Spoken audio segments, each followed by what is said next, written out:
I'm TA for seminar and I'll be introducing the speaker for today. So Professor Himanshu Buttre is an architect and urbanist, is an associate professor at Center for Urban Science and Engineering at IIT Bombay. He has taught at Tata Institute of Social Science, Mumbai and has a PhD in urban planning.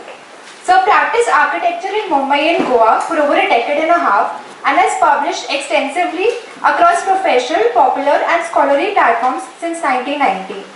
He recently edited a special issue of Mark titled Infrastructure as Space, Development and its Discontents. His latest book, co-edited with Amrita Bhire, Urban Parallax Policy and the City in Contemporary India, gathers diverse disciplinary perspectives to critique urban policy in India. His 2008 book, Space for Engagement, The Indian Art Place, and a Habitual Approach to Architecture proposes an alternative conceptual framework for architecture centered on the act of dwelling. Active in building critical discourse around architecture and urbanism in India, Sour is a co-founder of Gubi Alliance for Sustainable Habitat, a network for architects practicing sustainability in India. His current research interests include urban transformation, critical practice, urban infrastructure and sustainable urbanism. A very warm welcome to you, sir.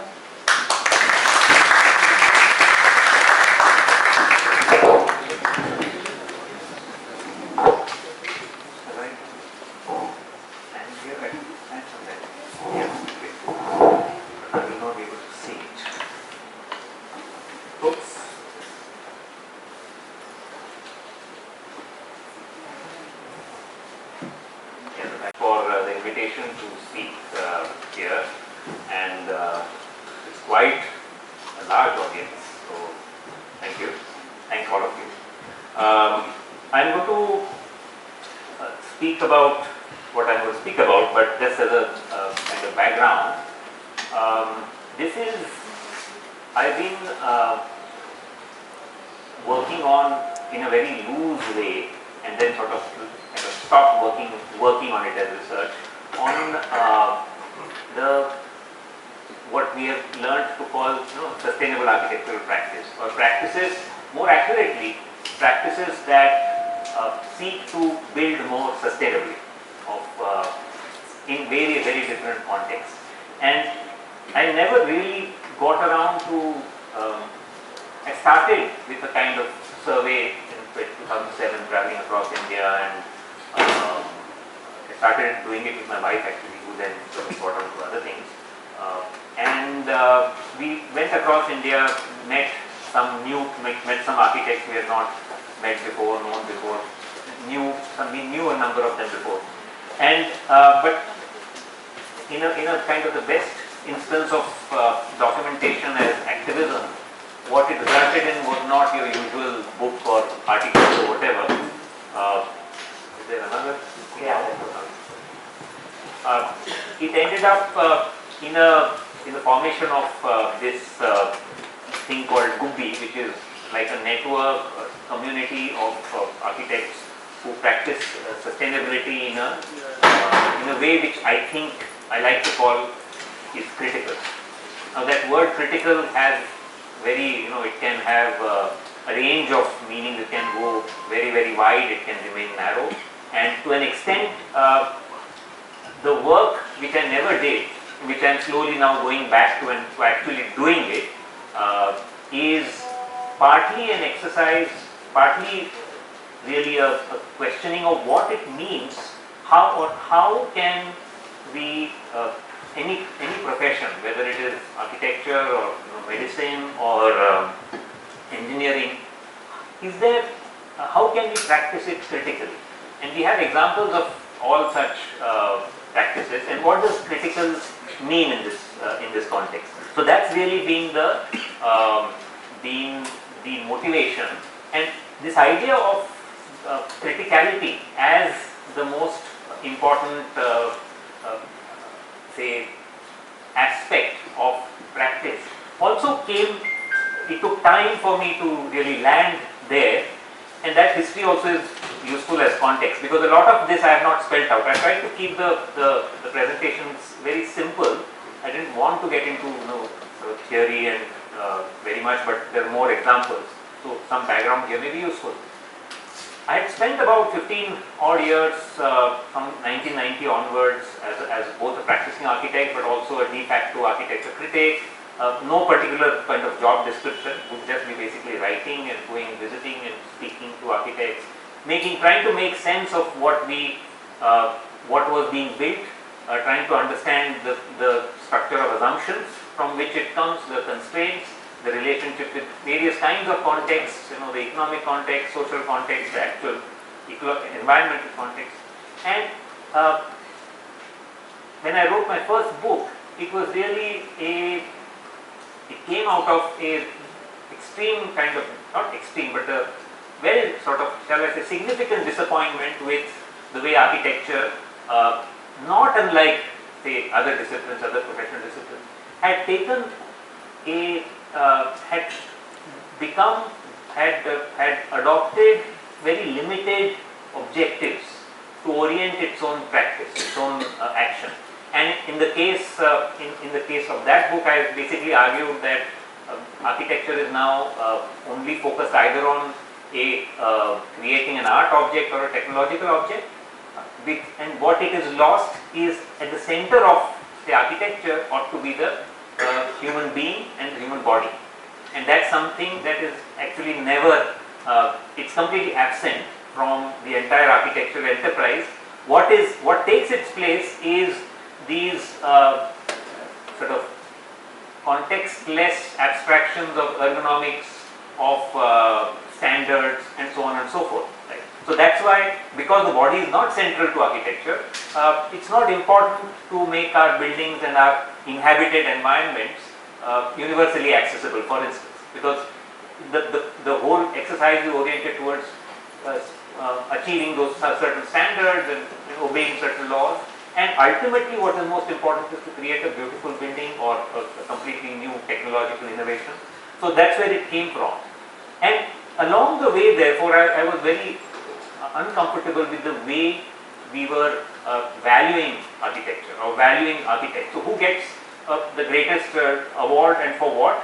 Well, they get it for their, what I would say, the cultural significance of what they are doing, the expressive task, as I called it.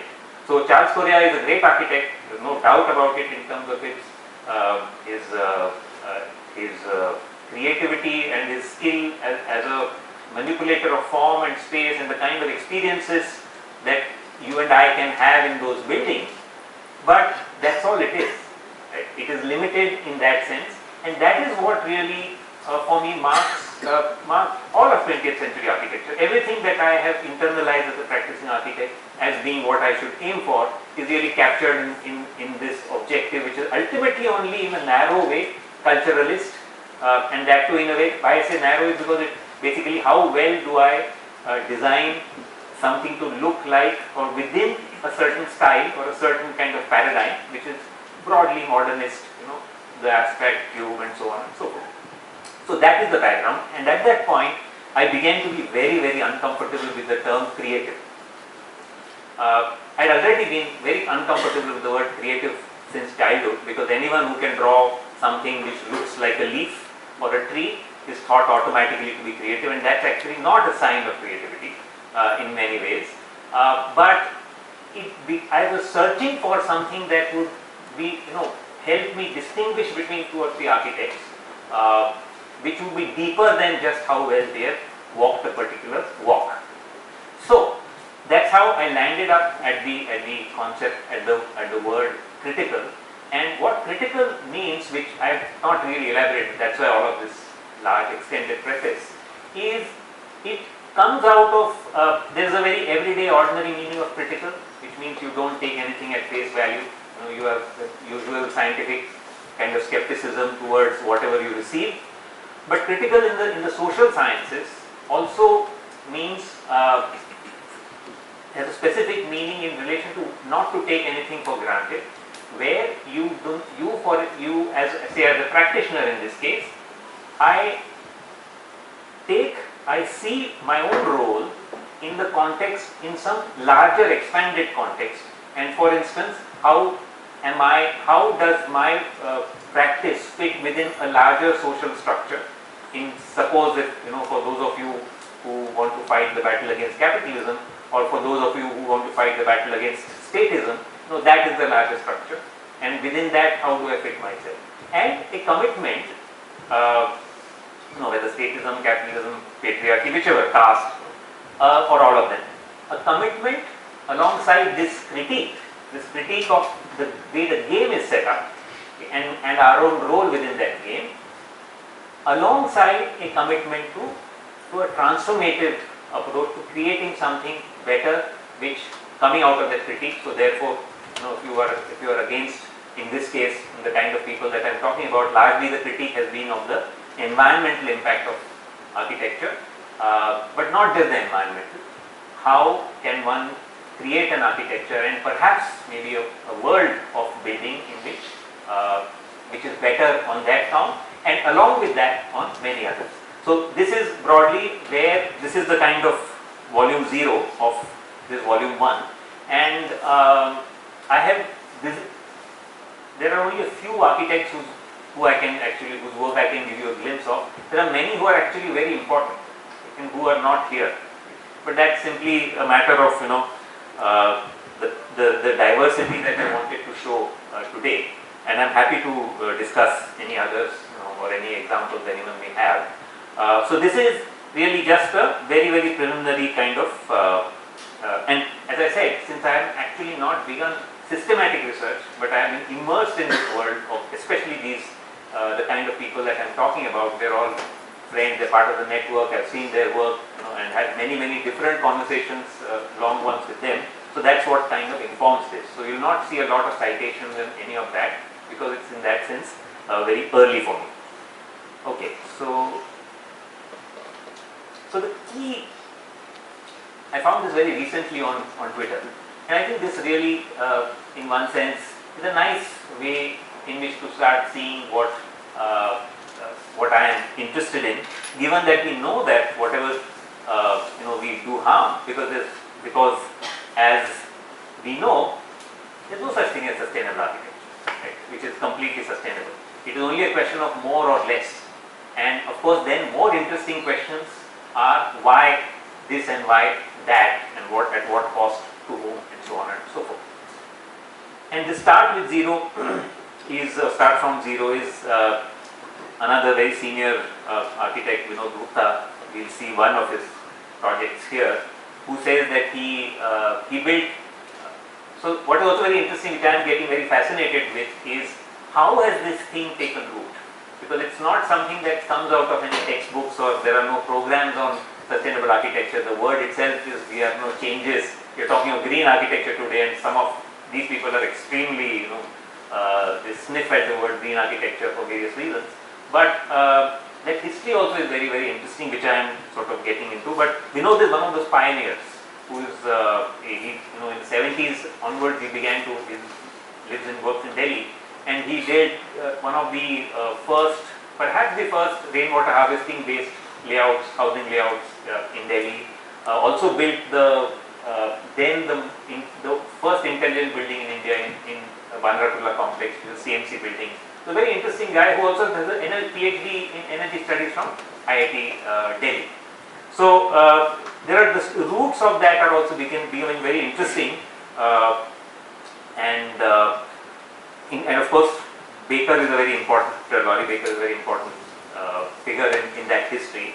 But this is just to give you a sense of what I'm about, what I'm trying to do basically.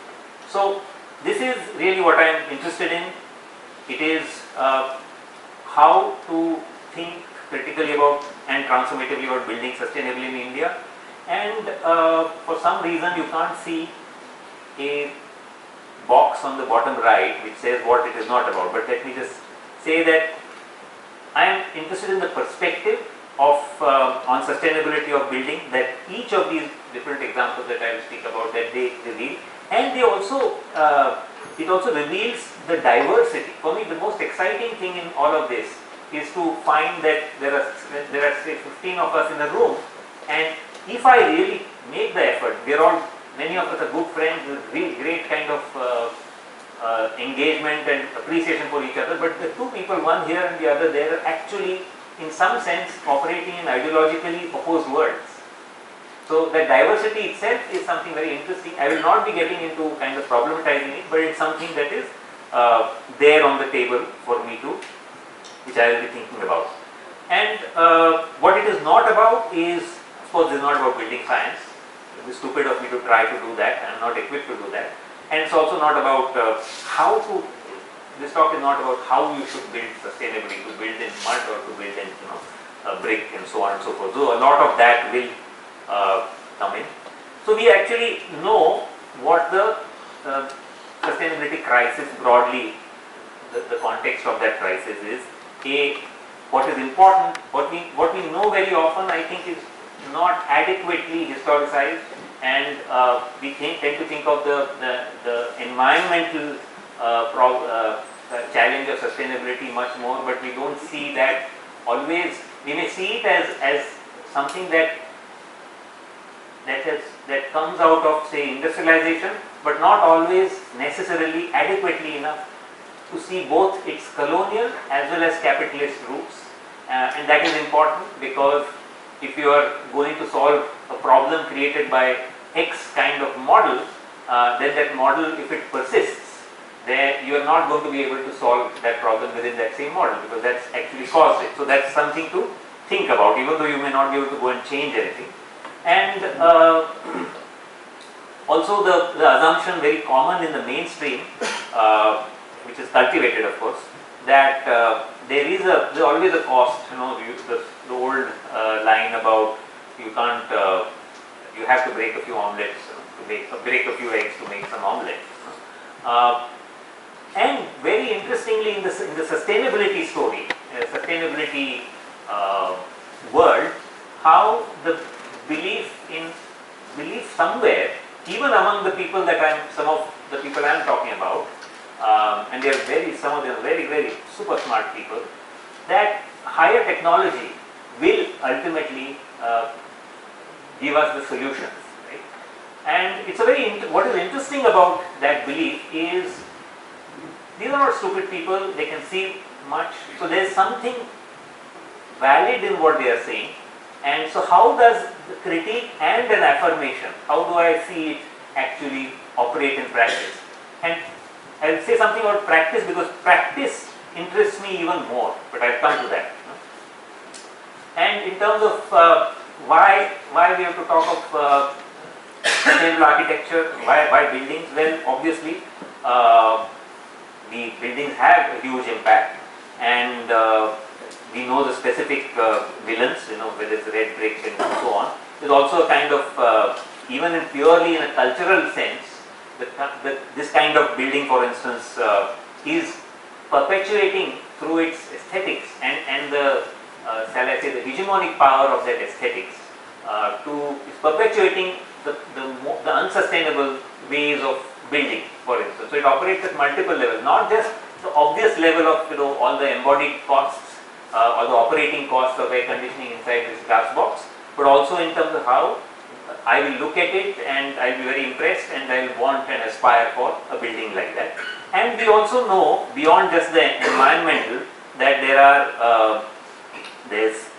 the construction industry is marked by an exploitation and degradation of labor, and not just labor as in that abstract sense, but also degradation of the traditions and skills and entire life worlds which are relevant even to architecture itself. Forget about being very broad minded in your interests and so on. So all of these are the problems.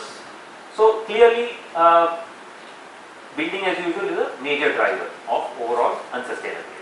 And you could, one way of saying, to map those impacts as a kind of context within which to see, say, the examples that we talk about.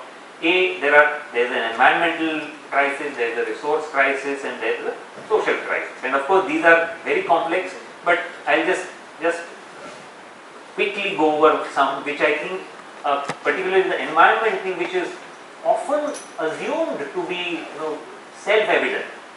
Okay, I'm always amazed to find that all the conversation about environmental impacts of buildings or even transport or whatever is about energy or about emissions.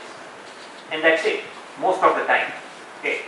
Whereas if you just look at this, just one narrative from coming out of science is that there are 9 planetary boundaries, out of which climate change is one, right? So everything that we are doing is having significant impacts at least on 9 fronts, purely in the environmental domain. So it means that for me it is very important to be able to constantly broaden each of these 3 or any number more you want to cut the cake into, each of these different sectors. Okay? I won't get into great detail here, or we know very well how much we are just losing. Of course, fossil fuels is well known. Minerals is also we are mining a lot of them, and don't forget each of them has an impact on all of those 9 planetary boundaries, and we have not got to society yet. So whether it is, and of course drinking water, which we are constantly successfully actually removing from our environments and replacing it with flood water, as in Bangalore, for instance. And the social, which is the sad part, is all of these have become separate silos also in terms of how we deal with them. And it may not make sense to suddenly talk of displacement, and what I've shown you on the right in this image is this incredibly bad policy, shall I say, policy promoted architecture of resettlement colonies not very far from here, 10 to 15 kilometers away from here, in which these 7-story buildings have 3 meters between them, and there is no light and ventilation for the bottom 4 or 5 floors. Okay, so I know this is a very expanded context, but that expanded context, which is creating all of these, which has all of these aspects, is what I like to think of, which is what a practice which is critical must take into account, or my formulation of what a critical practice is would be alert to that context. Okay? It sees that this is the context of building. And of course, a lot of my friends, especially in architecture, because we are, as I said, a creative profession, we are doers. Okay? And it takes a lot of doing. I can assure you, to do a bathroom right with all the taps coming out at exactly the crosshairs, I can assure you, it's not easy. But we don't like always necessarily the terms like critique. No doers or professionals in the doing kind of professionals like it. So why critique? Well, in a kind of instrumental sense, it is the best springboard we know for innovation and for creativity. No creativity has come out of has had anything but a serious critique of what goes before it, and out of that has something. And the response to it is something new. And if the critique is strong, then what is new is also stands on something firm rather than just some kind of whimsical novelty. And so what kind of critique? For me, in this limited kind of talking of architecture, I think a social, on the one hand, the social origins of the environmental crisis, linking that to the building process and the way it is organized, is a necessary part of it. But more interesting because it's less in evidence, I would say, is a kind of self-criticism and self-critique at multiple levels.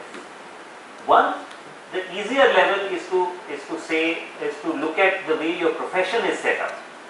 So if I am a practicing architect, I take it as a given that I take my legitimacy as an architect. I take it as a given because I am schooled into it.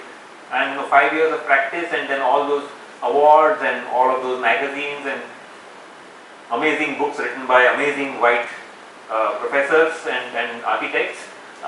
They all confirm the fact that you need architects, right? And there's no question. But that's precisely your first step, where you begin to see what the profession of architecture is basically serving capital in the last 200 years. It's a relatively new profession and it has a certain function. It's not only that, of course, right? Nothing can be reduced so kind of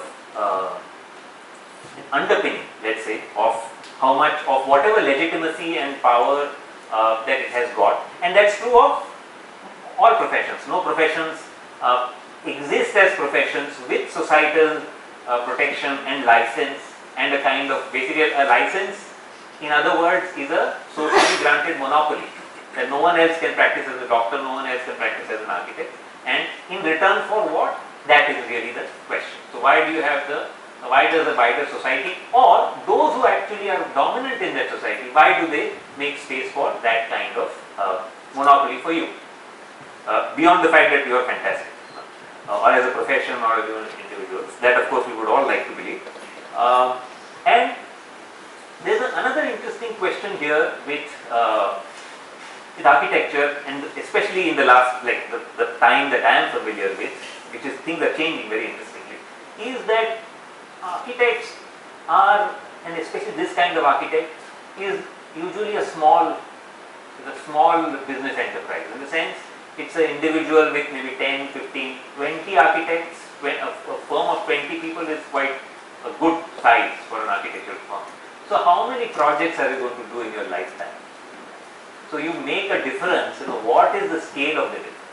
So that's something that is interesting. Can individuals, even without that kind of enterprise around them, what kind of a difference do they make? Is there any merit in expecting that we will, just the power of example, for instance? All of us stand very much on the innovations we do, believing that it's a pilot. So if I do this brilliantly and this is the right thing, that others will follow, and main akela hi chala tha jaane mein manzil, that kind of thing. And in terms of critical practice then, in the context of architecture, this is a very, very simple set of ideas, that what I identify in this bunch of people, and many more, these are just a few representative ones. There is a questioning of building as usual. And how the construction industry operates. This doesn't mean that it is being rejected. It cannot happen. You can't reject the building industry if you are part of the building industry. But at least you are conscious of what is right and wrong, and then you try to nibble at its edges or at the core or wherever, right? And we're also questioning what it means to be a professional. One of the key things to be a professional, a respected professional, is to deliver on time, okay? Deliver what I promised, and which is not necessarily stated, but it is taken for granted over a period, is making enough money through the process of delivering and doing your job that you are, economically well off after a point. Then you are a success, and you have balanced all of those things. You are a successful professional. And so this is just one example. Also questioning client requirements, which is not always easy, or also expectations. Again, easy or sometimes not easy. And very interestingly, the last two are the more recent and more relevant things for the talk. Things like what the market sends out by your way, which is rating systems, lead rating, Griha rating, whatever, or other kinds of business, other kinds of, shall I say, contributions of green as a business that begin to structure what it means to practice architecture. So someone, as an example, is you have some extremely successful and commercial architect suddenly starts building green buildings as one line, right? Because of the kinds of sensors or products they are using, and they are creating actually terrible buildings environmentally speaking, but they are being greenwashed because of whatever things they are doing. So that's a very important part of the context in which practice of the kind I'm interested in is working.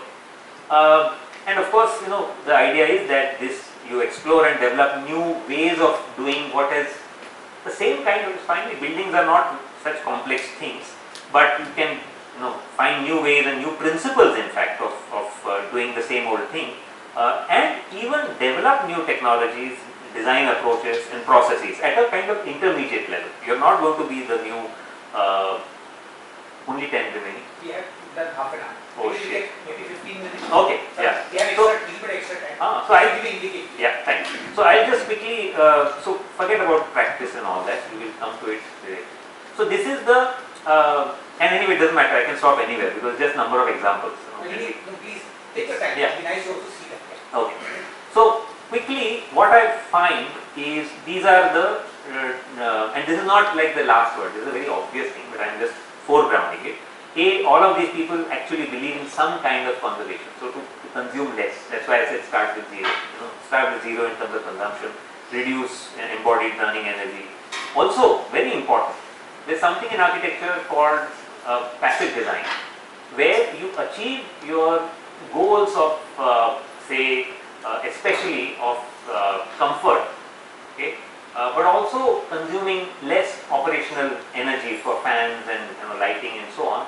You do it not through some smart technology, but simply by orienting your building right. The good news for architects is that the sun follows a predictable path, and we know the weather and we know everything about the context. So you can, it's taught in first year architecture. I remember being taught how to orient a building, and it is after the first year it is never adopted. Right? By the time your second, third, fourth year, you have kind of outgrown that, right?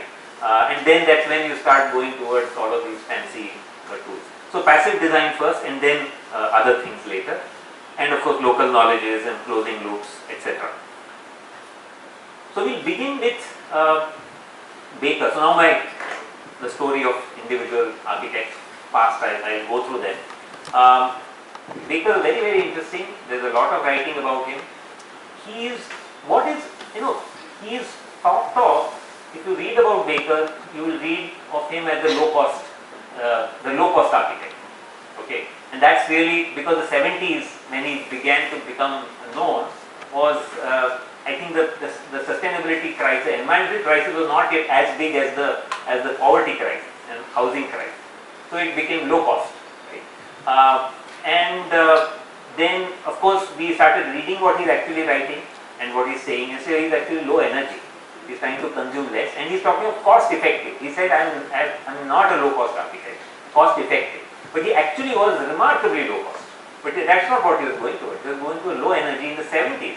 In fact, before the OPEC crisis, before 1973, he has already embarked on an approach very consciously where he wanted to also reduce energy because also of India's dependence on foreign energy sources. So it was a more interesting kind of formulation. So he's really the kind of inspiration, but he was practicing everything we know about Baker is for what he did after the age of 50, after moving to Kerala. Before that, he was doing a lot of other things, but primarily he was his wife's compounder. Wife was a doctor, and in the hills of Pithoragarh, Almora, they had gone for a honeymoon and ended up being there, setting up a hospital because she was a doctor, because there was no hospital nearby. So he was basically building, pottering about, consulting for people on the plains, missions and stuff. Very, very filmy life really. Okay. And he was also not some great technological innovator. He never claimed to be. He just used techniques which he knew about, and he had even run a leprosy hospital in China. So I think he picked up the rat trap bond, which is a famous thing, either from there or maybe from England, where it is used for compound walls, I think. Okay, so I don't know very sure. So, but he was structurally amazing in terms of how he could use his understanding of the geometry of buildings and the power of form, how you can have a half brick wall which is twisting, and from that form he derives the strength on which to, so that he doesn't have a much bigger wall, for instance, much thicker wall. So that was really unique, and that's also a problem with someone like him, because he did work which was incredible, even in aesthetic terms. It was just way off. I have seen Gaudi's work, and I think Baker is a different league, because Gaudi was building for extremely rich people, and really fantasies for which there was endless money. This guy is doing exact opposite and also creating his own aesthetic. But in a way, he established a passive design principle where this is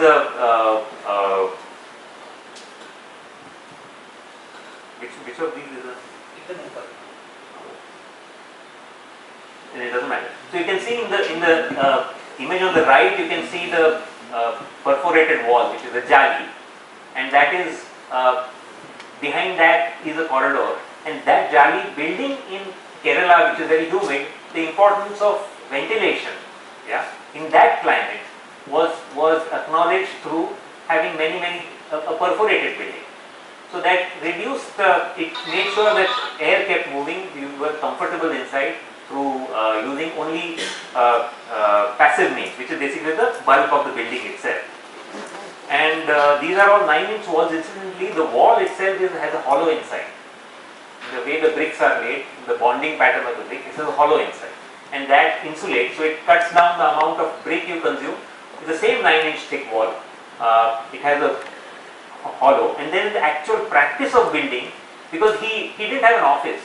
That's the amazing thing about Baker, and he would not make elaborate drawings. He would draw something by his hand and put it in the pocket and go and show it, and actually would lay it out on the side, which is actually unthinkable for the complexity of buildings that he built. And these are from the same building, CDS in Trivandrum. This was built in 71, 72, and it's still in pretty good shape. And you can see there's no plastering.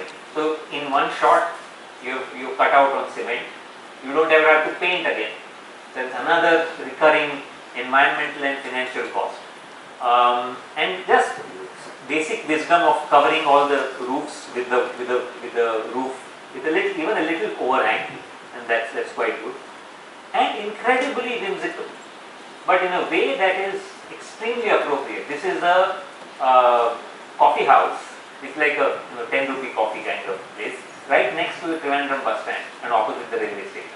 And it's, in many ways, it is the opposite of, if some of you have heard of the Guggenheim Museum. I like to compare it to the Guggenheim, which is hollow on the, it's a spiral again like this, but it's hollow inside.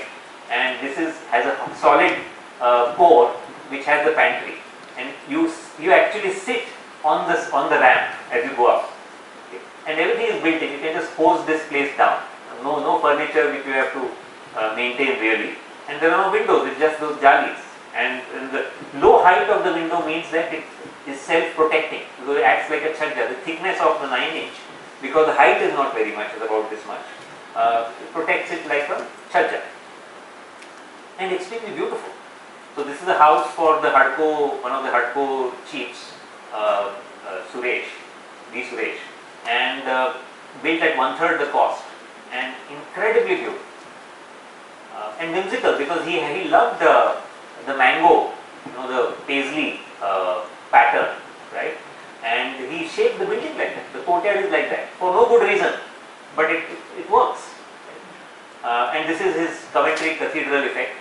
He called it that because that was old beer bottles instead of bricks of different colors. So it was a completely different aesthetic. So being good didn't mean that you were not sinning, right? But you were having fun. This is cut to the present. This is biome. It's again a very interesting practice set up by Chitra Vishwanath and almost synonymous with building in mud in India. And it's been around for about 30 years now. And stabilized mud construction. So it didn't begin as wanting to do mud, but mud was available in Bangalore. So it's not as if you are coming at it with some preconceived idea that mud is the right thing or brick is the right thing. In fact, Baker advocated building in mud, though he didn't build very much in mud, because he saw that brick is not very sustainable ultimately because of the amount of energy it consumes, and we also know all the other issues, social issues of the bonded labor that is tied to brick kilns and so many of those aspects. But he never could get around, probably to do it. And Chitra managed. But again, what is very interesting for me is how did she studied in Ahmedabad, SET, went to Bangalore. She and her husband Vishwanath, who is also very well known as a kind of water warrior, right? And started practicing there. It would not have been possible if there was no Indian Institute of Science and wasn't it Astra? Astra. Because that's where Professor Jagdish and I think some people before him had started working on developing mud and engineering mud construction techniques with stabilization, etc. And that created a kind of support system which allowed her to put those things in practice, but find ways of building. And then, of course, that's just what she's known for. What they do is really work, close all loops and go beyond just mud. Just some examples. This is a state government kind of, it's not exactly a state government office on the left, but one of those bodies where she used jack arches and load-bearing walls, and the rammed earth house on the right, which I have visited, which is very beautiful. And again, it is not so much about look ma no hands, I'm building in mud. No, it's about the fact that in Bangalore the mud generally is of a good quality, where you can turn it into usable brick, and you scoop out. In Bangalore you can build basements. So it's a simple kind of equation. You scoop out a basement, and that is made into bricks on the site. So all the transport related emissions are thrown out of the window, and you build the foundation and the basement in stone because of water obviously, and on top you build in mud. That is just one step. Of course, there are many different steps here. But it is not that again you get tied to mud because you are now made your name in mud. When she builds, when Biome built this in it's a more recent building. It's there on the internet a lot, which I have not visited. I am looking forward to it. It's a very different looking building. It doesn't look like a Baker building or even some of Chitra's and Biome's work, which is very earthy and so on. And you will think, oh, they have just built a RCC frame, and what are these concrete blocks? They are fly ash blocks. Okay? And they are fly ash with soil that was found on the same, it's black cotton. But most interesting is not this aspect. What is most interesting is this is a association for social advancement, I think it's an NGO office in Bhopal, and apparently the site was at the lowest level in the overall layout and was always waterlogged. So then how do you deal with that? But since the firm works with water also, they decided to leave the ground floor as basically a wetland and took the building up and so you see that all manner of plants, etc. are so you are on the ground floor. You are actually letting the water seep in. There are recharge pits, that is where the step, you can see a kind of stepped plaza there, which goes to a recharge pit, which also works as a kind of space in which you can meet and gather and chat. Now, Baker was one model. Baker was basically, the funny thing about Baker was, and he himself says that he is a kind of democrat in his social views, but an autocrat when it comes to building. It was very clear. One man, he took no prisoners and took no assistants. In fact, Gerard Lacuna, who is a well-known architect in Goa, as a young man went and just refused to leave. He went to Trivandrum, refused to leave there. So then grudgingly he took him on and allowed him to trail, but that's it. He never had any assistant. He had one table in his bedroom, that was his office, okay, and his pocket where he would keep his pencil and perhaps a drawing. And Chitra, who started like this in Bangalore, but is now as a business, as an operation, it is a fairly standard kind of consultancy office. And then there is Hunarshala. Hunarshala is a non-profit, an NGO. That history also is very interesting. It comes out of some other kind of NGOs and that kind of work. Yeah, I'll wrap up. Maybe you can run it through. Yeah, I'll run you can through. give us one more story. Yeah. There are many, so there's no point to doing everything. Yeah. You Yeah. have to write. Yeah. So, Punashala is a non-profit which came about really in the process of responding to the earthquake. Because of a network of NGOs working in different areas, some of whom were architects, one or two were architects. And they said we have to do something, they got onto something, and I think we are now something, right? And they created this. What is fascinating about them is not only, I mean, these are all words we all believe in and all that, which is participatory, traditional techniques and all of that. They've actually engaged those, but been able to harness them and take them into the policy process.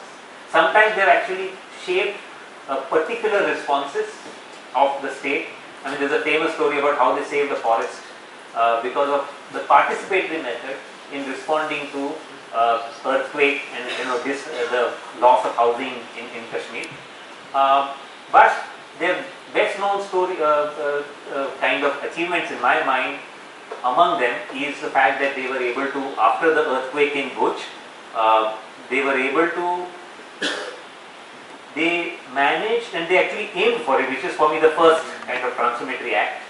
They aimed to revive and update traditional mud technology and take it into the code through a process which involved, for instance, Professor Arya, who worked for the earthquake guy, expert in Roorkee, I think, and they worked over a period of time with him, and they developed a way of building in mud, which is not rocket science, but they did it with adequate ties and in the structure, that it became part of the guidelines of the PWD in Gujarat. Because the issue there is, you may want to build in mud and all that's very fine, but if you are the state, you have to stick within the guidelines that are already there. And if these technologies are not in the guidelines, you can keep hammering away and you'll end up sort of a Guru Dutt kind of figure. So to kind of cut that and get out of that is something they did very, very well.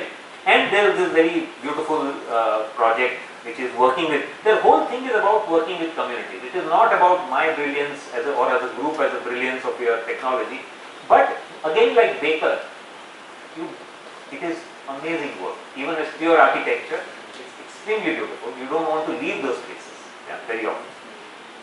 And this is something similar they did with bamboo in Bihar, where they came up with a way of working, of building through a community-based process of how should we design these new housing prototypes using one tool which is most common among the bamboo workers there.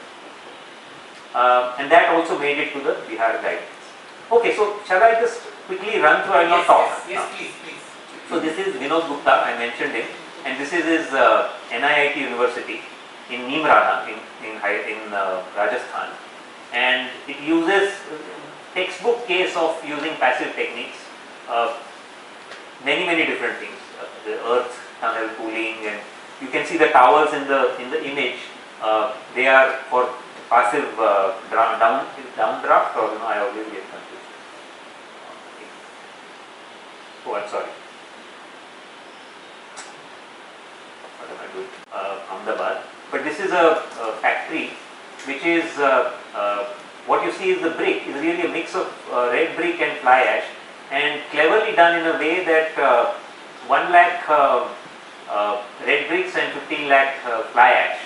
See, that is the proportion, but done in a way that more brick bottom and more less at the top, because that's what you see close. But more interesting is the fact that these slabs of wall you see are actually C-shaped hollows. They go in, and those get air in from above, breeze in, normal breeze, nothing special, Ahmedabad. And there's a courtyard in the middle. Let me see. Yeah, so there's a courtyard in the middle through which the breeze comes. The breeze comes in from the outer side and goes in up. And again, if you see the lighting, you'll see some photographs. Care taken to not have beams, have flat slabs and high windows which throw the light in. So the entire space, the garment factory, has beautiful light, which is central to working there. And of course now they've got little LEDs on workstations, etc. And this is a normal commercial project, in the sense it's not some great patron. You don't need patrons.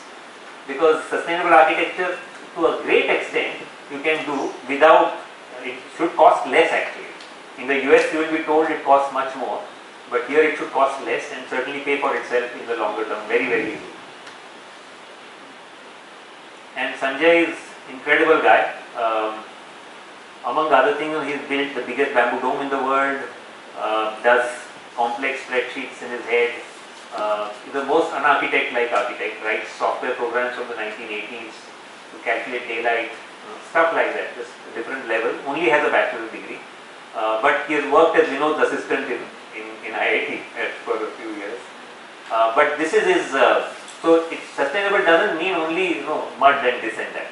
After this we Yeah. So this is the posh end of the campus where this is to satisfy a multinational chip manufacturer, an instrumentation manager, not chip, instrumentation manager, their regional headquarters, and how to make it look corporate but still be intelligent about everything. He's pioneered, I mean, among the early people to use underfloor air conditioning, which cools the user, not the space, right? And many, many different things. Again, a lot of emphasis on what we can, how we can make the first moves right. So whether it should be, what should be the way the blocks are arranged on the site. Number of different studies which look at how much, how you can insulate, how you can create shadow for which one building provides for the other, but while provide equal enough light and leave enough of the ground free so that you can use local species on the ground, rather than lawns, of course. So all of those. Okay, so I think I'm done. I'll just quickly keep the slides on for those who want to. Nothing very profound in the lessons. So. Yeah, so one big round of applause for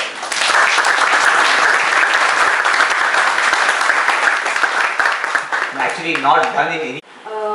We as a firm, we see how impactful it can be in the building construction department. So we have been able, so our firm is 4 years old now, and we have been able to gather two different sections of clients. So one is a client one section is a client who are very informed and they know what sustainability is, and they understand the repercussions of material and the kind of probably alternate materials that can be used and the impacts of climate change. So they're very informed. So it's very easy to convince them about the material which we try to incorporate into our designs and the strategies as well. But like if suppose we have around 15 projects right now, two or three of them are very high-end clients, but the remaining, which are around 10 to 15 projects, these are people who are the middle income group, and it becomes very difficult for us to convince them. Like you mentioned, the hegemonic power of aesthetics dominates the aesthetics of sustainability. So it has been very challenging for us to be able to convince them that use this material and use this kind of dynamics and aesthetics. And because they're not very informed, it takes quite a toll on us to basically take it forward. And at the end of it, because it is their money, the final call is theirs. That they say, oh no, ultimately we want RCC structure, and there's also this next generation which is coming up, which basically asks for a very Scandinavian look, because the media is basically feeding us that. So from your probably from your experience, have you had any such projects which has been very successful in implementing these kind of strategies or materials into their projects, and if so, how did they get the ground set? You take I think you can respond. Yeah. So let me just say that this is quite common, right? What you're facing, especially when you're doing something which is actually very different from what is being done. And when Baker was building in brick, there was still brick being used, right? So there was a certain difference. With bamboo, it's a completely different paradigm. I think Dr. Kolde here knows more than me, but it is. I think you have to first kind of take into account the fact that alternatives in any case are always different and difficult, and some more than others. Now, having said this, equally important I feel to examine, to check what is, whether your insistence on bamboo is itself, tenable as a overarching kind of commitment that it's only bamboo is the solution. So it may well be that there is something valid in the resistance you are getting. In fact, the resistance you are getting, for me, really I am most grateful for the resistance, because then the resistance of the real is what gives me a shape, a path which is realistic, but it doesn't mean that I am dictated by that resistance. Right? So maybe, for instance, I don't know if you might have seen Jayagopal's Inspiration. You're familiar with Inspiration in Kochi? So that's a firm, Jayagopal and Lata, an architect and two architects. So what they did was they built their office. If you look up Google Inspiration, they have a hybrid model, and that was actually developed by, the origin of it was by a structural engineer called K.R. Late from Mumbai in some other context, and then that was kind of modified.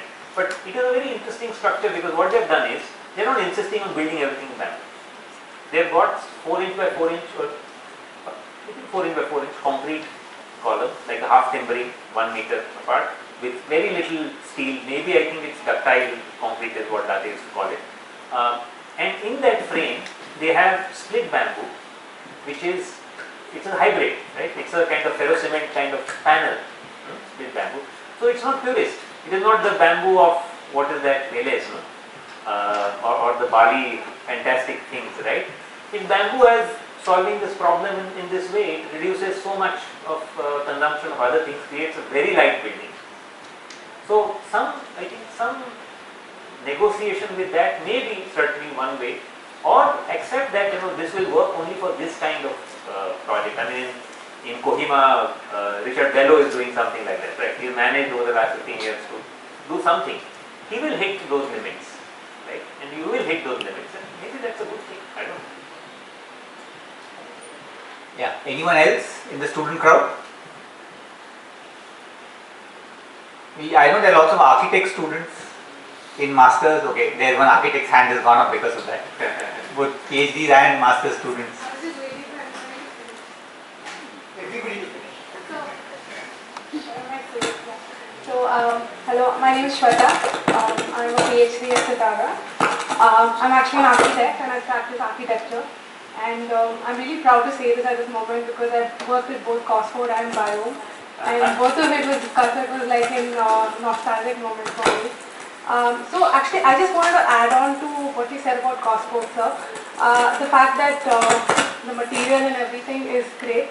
But if you actually look at the building, the training center, Lloyd Baker Training Center, some of it has very organic roofs, the slabs in fact. So a lot of us seem to know modern buildings with curvilinear roofs and everything, like Zaha Hadid and stuff like that. So those involve a lot of complex shuttering and everything. But to my surprise, when I'd gone to the site there at Trivandrum, I found out that the shuttering was actually made with mud itself. So all the organic forms were again like rammed earth, and then over that like concrete was cast. And we could literally just walk on the roof, because it starts like from level 0 and then goes and covers the entire building. It's more like a canopy, and it was all made of concrete and like hollow slabs basically, or filler slabs and everything.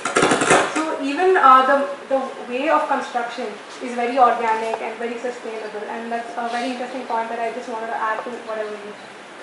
Thank you. Cosford is an NGO that was set up to take forward Baker's work. This mic is a problem every time. Either it does not work, or when it works, it creates additional work. Anybody else? Yeah, please. Please challenge Himanshu as well. Yeah, Himanshu, go ahead.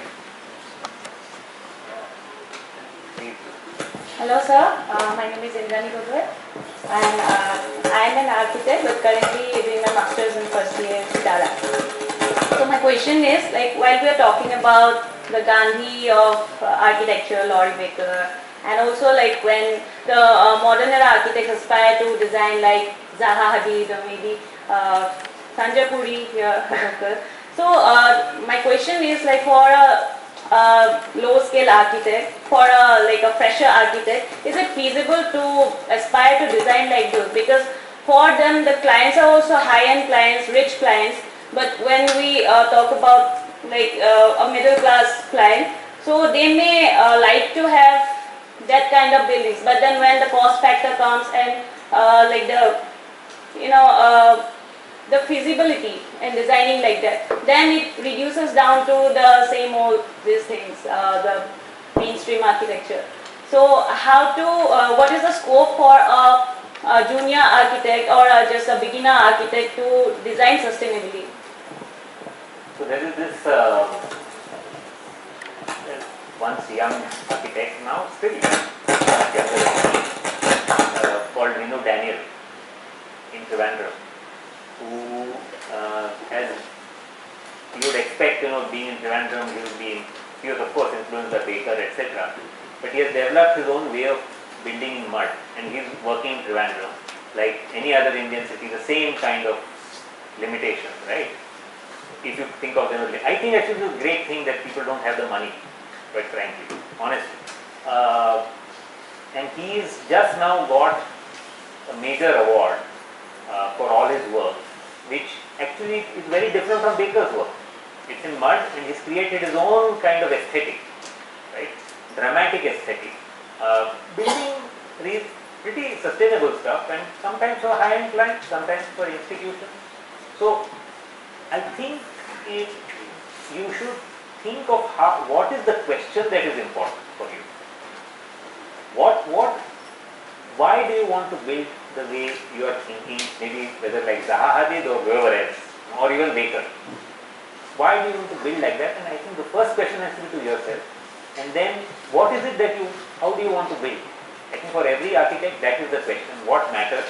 And out of that, in negotiation with, because it's a practice, it's a social practice, you are involved in society and shaped by that. You have to find your way there, in that battle. It cannot be, it doesn't have the same freedom like say poetry has. So poetry has its battles with all the poets before and around you. So I think it's really honestly great that there isn't the money you have. Like Baker, imagine if Baker had accepted all the money that his clients had. He went and sought poor clients, that's also a different aspect. So don't worry about it. In fact, when you have rich clients, you have pretty poor architecture, right? Usually.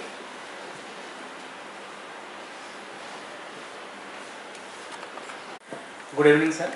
Sir, my name is Rohit Bose and I am from Sitara first year MTech. So, sir, my question is, whenever we talk about sustainable architecture or sustainable anything, there is a point of less cost involvement.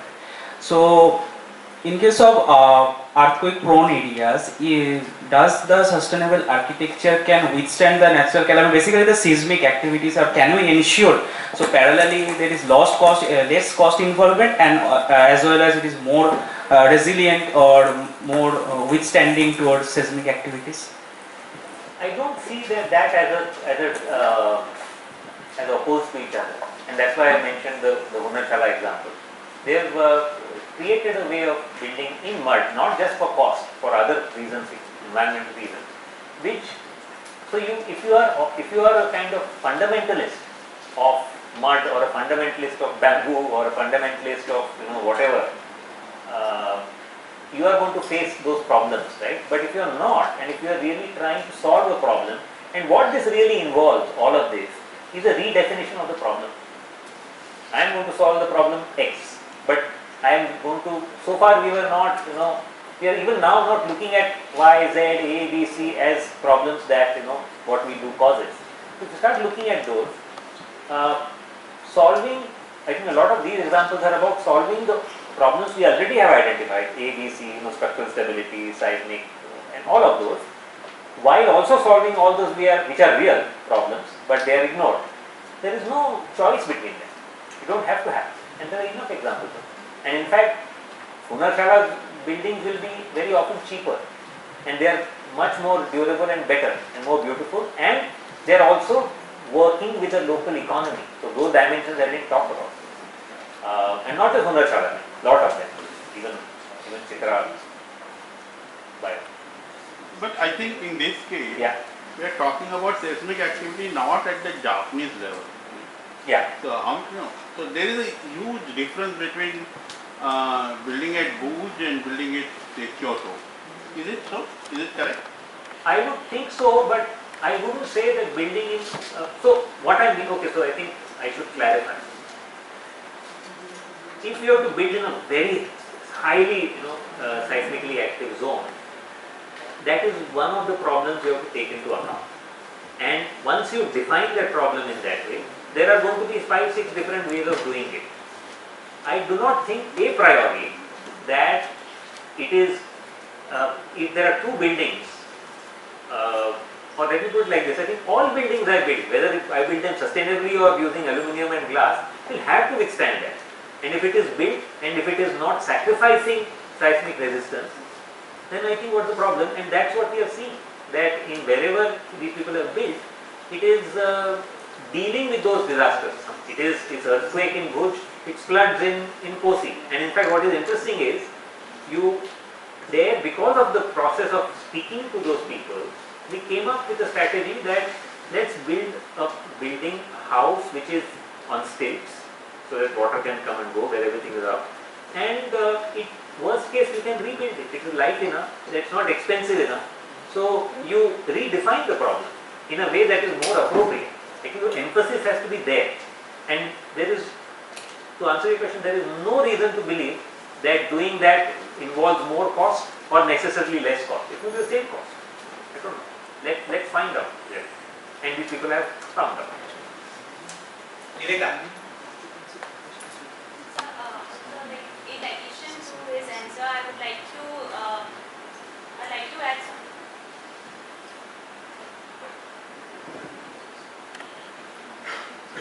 Hello? Yes, sir. I read about bamboo, that bamboo is more sustainable. Not Okay, speak loudly. Stand up and speak here.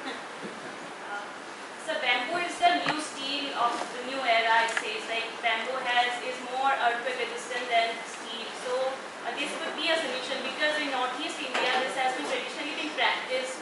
Like it's a earthquake proof zone, not like Japan and even in Indonesia, Vietnam and all. They've been practicing with bamboo. So I think like bamboo could be the solution for this. I think I am always very, very careful and suspicious when someone tells me X is the solution. Right? Because we know very well that there is no kind of general solution.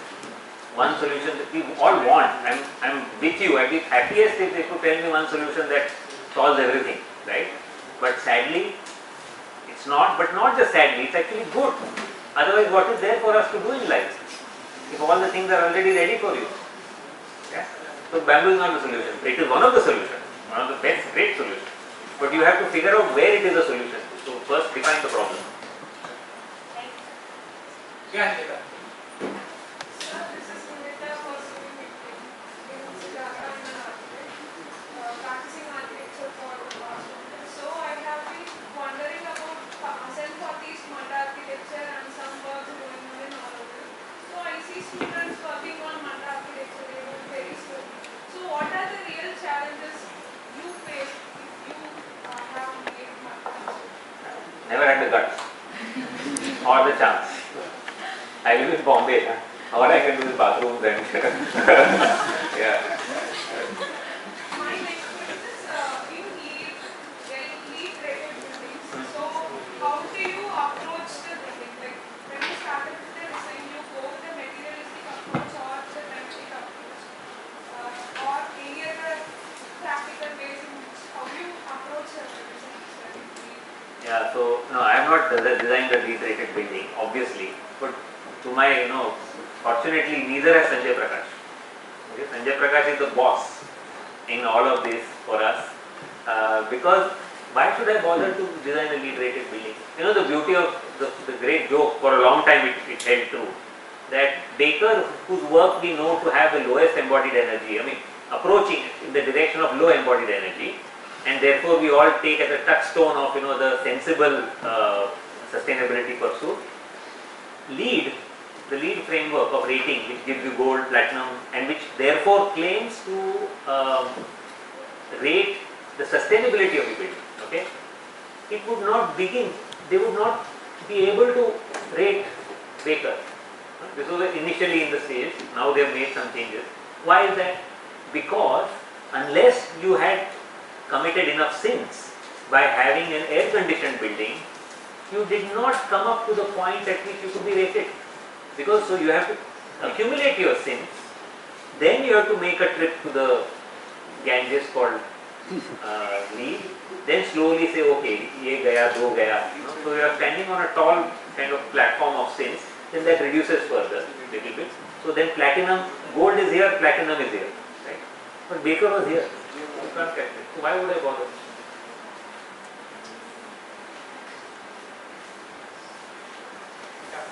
Anyone else? Yeah, we'll come to you, sir. When you can come ahead, you will lead the mic, I know. Come here, because the mic is getting disturbance there. So come running. Fast. Running is fast. That's not running.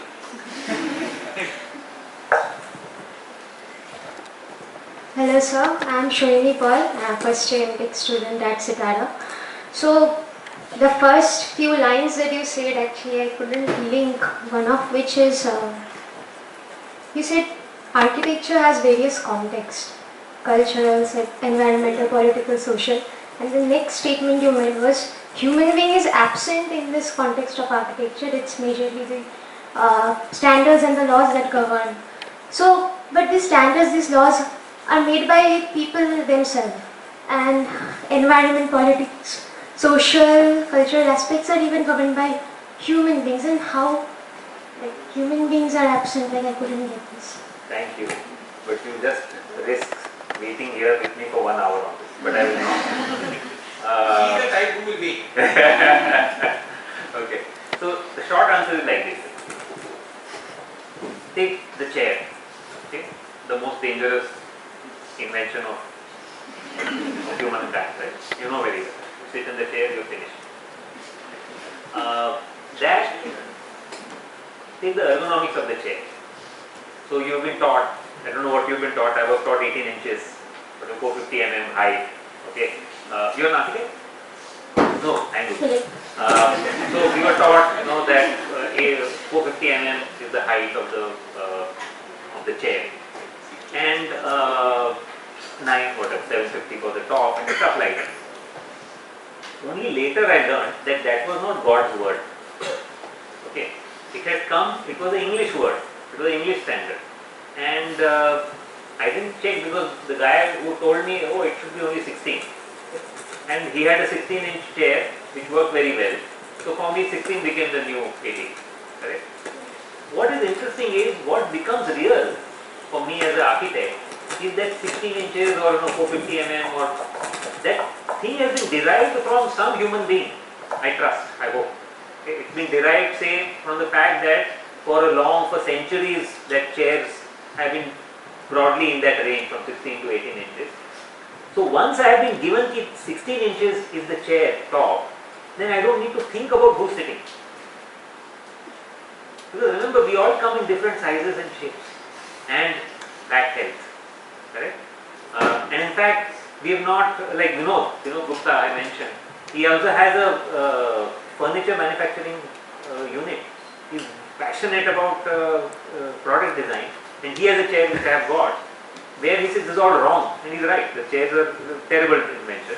He's got a chair which is shaped like a saddle, so your feet, it's like a bicycle saddle, so your legs go down like this. Okay, so he's thought, at least he's looking at the real body, not at a frozen idea that this is 450 and it should be sloping, and he's looking, but that is also abstract because I am of a different height. Someone else may be not be able to sit there. So what I meant was, when I am designing as an architect, I'm not thinking of people. I don't have to.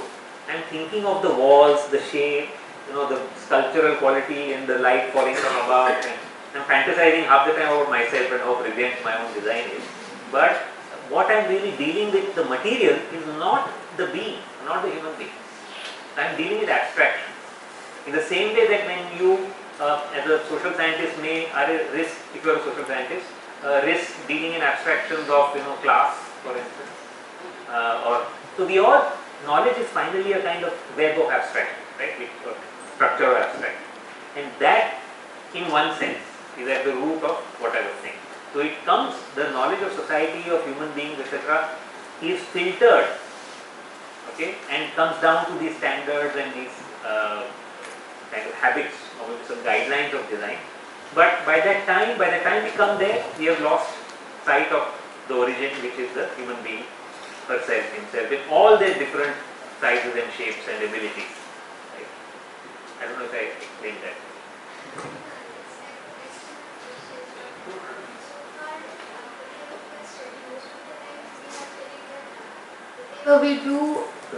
Everything is human centric, but this statement made me like when he's absent, okay. Yeah. So,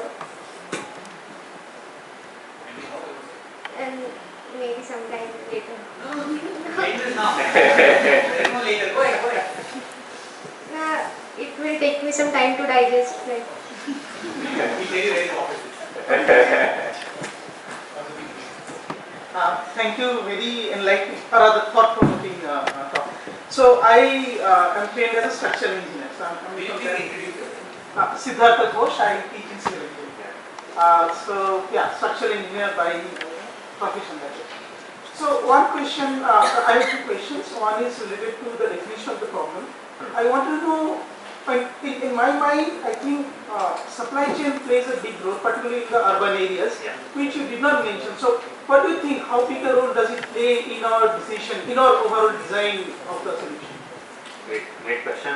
It plays an enormous role, and it is, when I really like to think of practice as structured by the various, there is an agency, we want to do things and all that are aspirations and great ideas, and then there is the resistance of the real. And this is an important part of the resistance of the real. Existing supply chains, right? And mud is a great example. 30 years ago in Bangalore, it's interesting. Mud, they solved the problem of supply chain because they got it from there. With bamboo, the supply chain problem can be enormous depending on where you are. Or even if you are building in the northeast, I think getting the bamboo and sourcing the right bamboo and all of those. So what is important to remember in all of these, which a number of these people have shown, is that the supply chain doesn't exist, but that's partly because there is no demand. And the way, like now, there are some 2,000-3,000 mud homes in Bangalore, and usually for fairly elite people. So now there is not only a supply chain of related things, but also a sort of a supply chain of labor, of skills, which has been ecosystem has been created. In Ahmedabad, I showed the factory. So Surya, the architect, has been working with another guy who has a small manufacturing unit where they are trying to create new, he manufactures new kinds of clay blocks. Even they are working, collaborating to create, see if lime can be mainstream with all the problems we know about it, slaking in the time and all of that. So how? So unless someone does that, there's no reason for that first sprout of the supply chain is not going to happen. So it is a battle, there's no doubt about it. But sometimes you can bypass it, like with mud. Okay, so second question is about the size of the problem. So as again coming to the urban areas, as the size, including population, everything increases, typically we see the power structures coming into place, and there will be some agents of authority. For example, I work with many standards organizations. Yeah. So what do you think of this regulatory and standardization frameworks? What role they have to play, and how do you critique or create a critique of the whole problem, considering that these agencies do exist? So again, great question. They exist. They are part of that, resistance that we have and the guidance in a sense we get. There are two things I see in this bunch of people and many more that I know. One is there are a lot of gaps in the regulatory. So when you have to build, like Surya rebuilt his own house on the basis of an existing building which he modified, no one was going to stop him from doing line. He did. Right? And no one was stopping him from doing many other things, circulating the wastewater and all of that.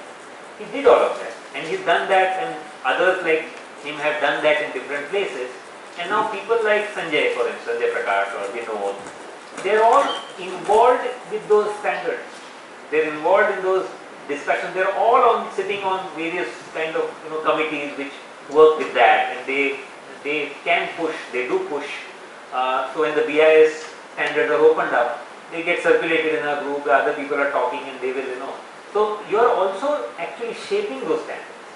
And like Punarchala did with the guidelines, that's another example. So participatory. It is. You are in the game, right? Yeah, so last question, because now we're crossing time, yeah. So, sir, there is a scheme Pradhan Mantri Awas Yojana at Gramin level. So, in that, I saw that in Gadchiroli and Jawar, like a tribal district also, there is some, in Gharkul Yojana, there is a monoculture type, because the local resources are there bamboo, but they are using a bricks and that materials for that construction. So who is the architecture of that houses? I have a question. And second thing, you said that brick is unsustainable. Brick is not sustainable solutions. But many communities, tribal communities, Katkari, Adivasis, livelihood are dependent on a bricks. So how to tackle this issue? Because many communities have livelihood dependent. So thank you. Good question. The first question, the answer is very simple.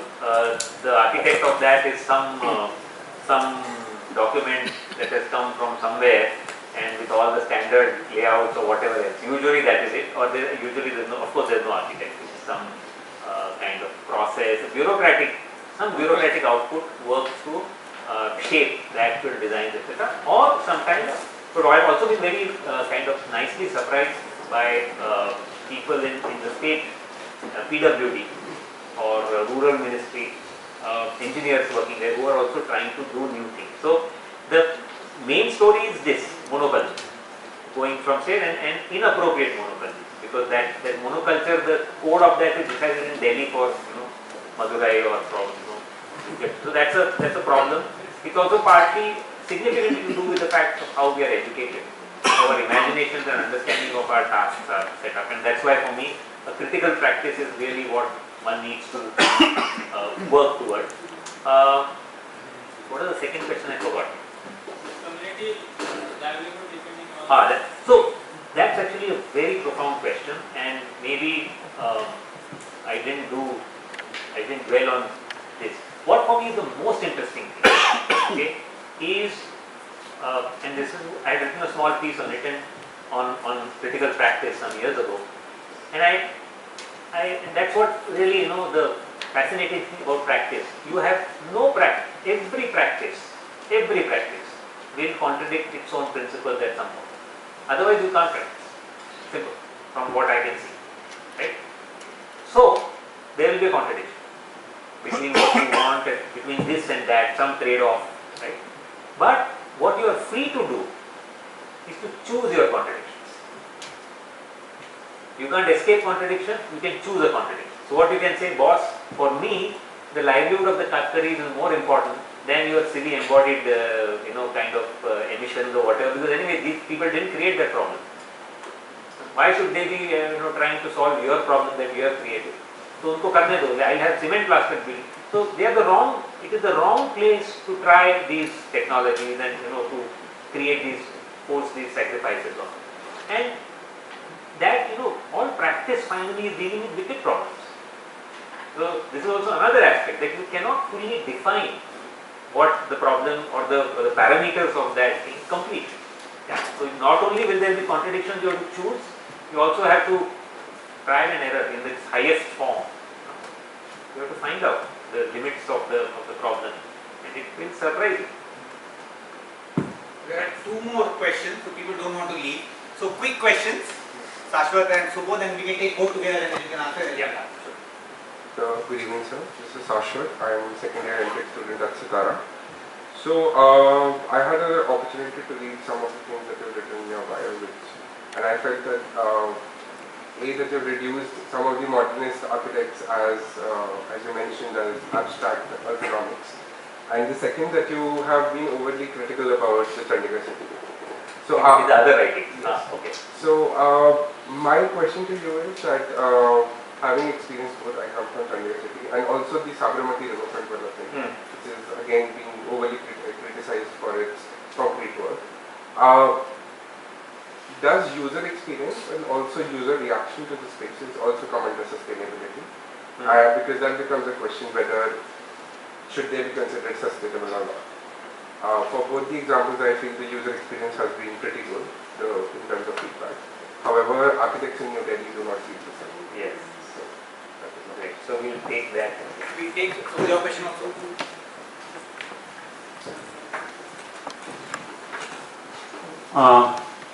Fantastic presentation as usual.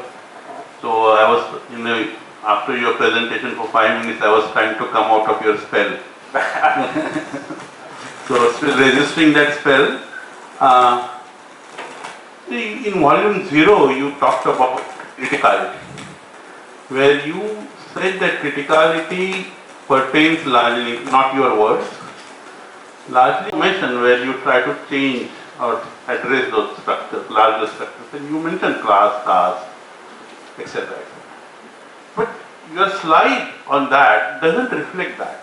You take a step before. I mean, you stop taking the next step of linking it with social structures. I felt. Okay, so that whole idea was not there, missing. Okay, so I don't know why. So you try to. Another thing is, it's always said, and I wanted your opinion on that. It's always said that the whole profession of architecture is creation of American capitalism. Okay? Especially its glamorization. Right? You can see Ayn Rand talking about our work and all those things. Does it have that kind of a relationship with what you are talking about criticality? Okay? And when you start talking about criticality in such a larger sense, those two questions, Professor Ghosh and Swapnil's questions, come in. Okay? This regulatory system, okay, or what Swapnil was talking about, exploitation of Adivasis. All these are larger questions. So one way is to get into this transformative practice where you start questioning. Okay? And then Indrani's issue comes in, at what stage of my career I do start questioning the larger structure. So how to deal with this? You gave one answer, but I felt slightly misplaced answer, especially I take it as a general answer, but I think a major issue here in what Swapnil said is, it's anyway not acceptable practice of Adivasis putting into kill. It's highly exploitative, it should be banned, and we should quickly work on alternative livelihoods rather than protecting those livelihoods. So, yes, your general answer was acceptable that you choose your contradiction. But it's like you choose your partner, It's very complex thing, very difficult thing, very risky thing to choose your contradictions if you want to be in a transformative practice. What's your opinion? Okay. So I go with Shashwat's first, and yours is more complex, so I may just come back to you again to remind me what it was, more than one question. So Shashwat, your point about Chandigarh and Sabarmati, that I have been overcritical. I'm very impressed that you read something by me on Chandigarh. I have not written much on Chandigarh, but of course you're right, and I am not just, I think I have been undercritical of it because I have not written about it. And Sabarmati also. Sabarmati I have written little bit more. My point is, of course, user experience is important. deeper than that is two things. One, and this is, I'm coming from that expansion. One is just expansion, the second will be within the frame that you have set. Expansion is who is, instead of user, okay, or in other words, is the user or customer, let's say, is that all there is? So in the case of Chandigarh, for instance, just as a very beginning thing, how did it get built? There were all those villages. What happened to those villages? So let's not even get into Corbusian grid and any of that, or the space and that. So it starts there, where on what ground did you come in and just remove those people or push them in one corner and now you don't even want to tolerate them? That is one kind of question, and that is really the bigger thing as far as I am concerned, frankly. Because Chandigarh has, it's been one thing that has been done with fantasy of one white man. It does not have made much of a difference, so everyone talks of it as a great planned city. Delhi's master plan has had much greater impact across India. But, so that is at a foundational level, there are many such kind of things we can talk about, both Sabarmati and Chandigarh. Because also with both, if you are interested in the environment and all that, what kind of an attitude is it that is blind and ignores everything? It imposes some, it's what kind of attitude? It's a kind of European idealism. That thing is real and I make it real. But it requires that power, right? Which means that I am ignoring the ground, I am ignoring everything else. So, environmental, social, all those things are simply not there in that overall approach in both Sabarmati and Chandigarh. So Sabarmati, we know the story much more closely with it. In terms of the specific thing of user experience, how much fun is it to walk on Sabarmati riverfront in the day? Is it fun? Only in the evening when nice air, and that too not in summer because that concrete would have taken up so much heat. You can't. Early morning you can go and do yoga there. And all those photos you will see only that. So what is all this destruction for? Is it helping to hold the river? Yeah, because you are worrying about flooding. No? Did that really work? We know it didn't. Obviously it was not going to. Well known, nothing new, no rocket science there. And what is the Sabarmati today? Also very interesting question. It's a joke, right? I hope you have read my abstract nature of building. Yeah? So what do I say? I say Sabarmati is not a river. Right? It's basically an extended swimming pool. What was a river, you turned into a swimming pool. Why? Because you think you need this product called the riverfront in the middle of your city for it to become world class. Give me a break.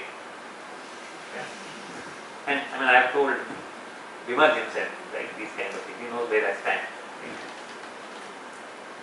You must tell us who Vimal is. Vimal Patel is the architect of Sabarmati riverfront. And many other things. Of the Delhi sky. So now quickly to Subodh. I just yeah, so take Subodh. about half an hour to answer. No, 2 minutes. Achoo, Or 5. Okay. No, but I think the Subodh, if you ask why it is not there, the expanded kind of criticality and frankly, I thought I'll really keep this presentation simple, okay? But then as I started, I thought it didn't make sense to not talk about it. That is one thing. The other, which is more interesting to me, is there is actually a very interesting set of issues here. All these people that I have spoken about, and the question of social location. All of these people who are doing such good work, the fact that most are men, middle class, they're all quite well off, and a number of them actually I have had strong kind of debates with. Not even debates, like really getting angry at them for their uncritical kind of capitalist view of change, for instance. So those contradictions are actually there, and I am not. This of course there is no chance, but I am very alive to those, and that is what is interesting. This presenting what people have done and all the interesting things, it's a good folk story, but doesn't do much beyond that for me, right? What is really interesting is what is it, these kind of questions. Where does this stop? So the point about when I say you have to choose your contradictions, I am curious. What are each of these people? They have made certain choices and they have made trade-offs. What is the ultimate, if I were to extend the implications of them, where would they go for each choice? And then if I consider that, this guy is kind of done environmentally sensitive but ultimately very patriarchal kind of future, that is the frame, then what does that mean? And how do we understand how do we understand or what do we take away as general lessons? One example is Baker. He was an autocrat, an inspired man. But we don't want to talk about the fact that his designs, I visited housing design he has done for some displaced slum dwellers, just inappropriate. Because he works in curves, right? It's like if I'm a curve wala, for good reasons. He works in curves because they are economic in terms of space and structure, right? That's the logic. But वहाँ उसका cot नहीं बैठता है, and you have this impossible to live in spaces. So these are the things that are most revealing.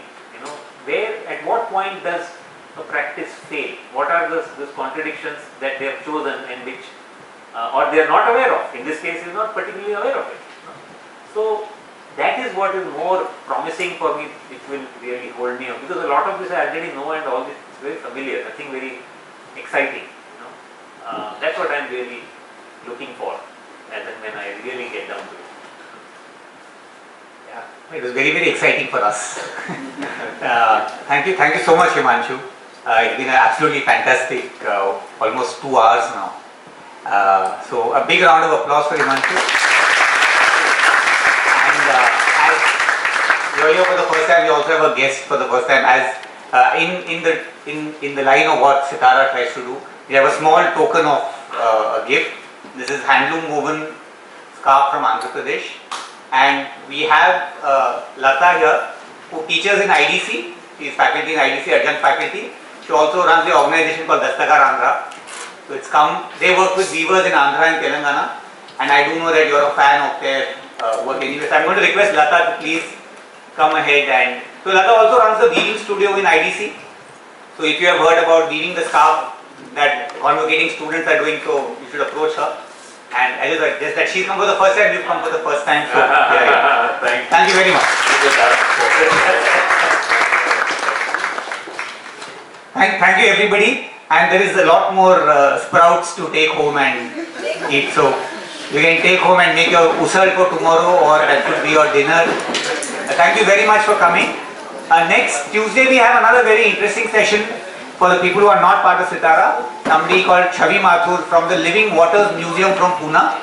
So please pass the word around, we'll send information to you. So she'll be coming and talking to us about their initiative on working with communities on an online platform to discuss water in the city of Pune. Thank you very much.